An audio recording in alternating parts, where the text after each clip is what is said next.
people that are honestly looking at this case objectively have realized, like I have, that everything that Karen Reed and Turtle Boy said is BS, that this expert is garbage. DB file. It's not at the beginning.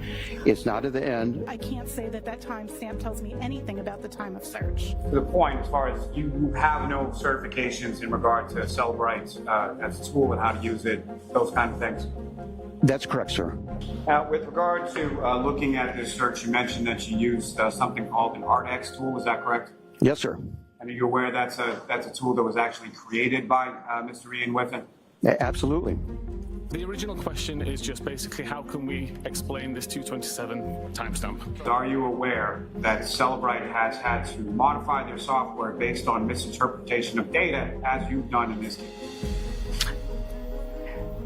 Yes. No doubt that the only time those two searches were conducted was at 6:23 and 6:24. There is no indication of a Google search at or before 2:27 a.m.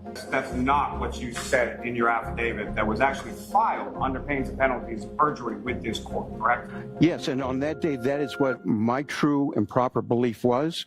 Okay, it's since further testing, I have found that I now believe that that was probably an automatic one, and if I've caused you any distress, I apologize.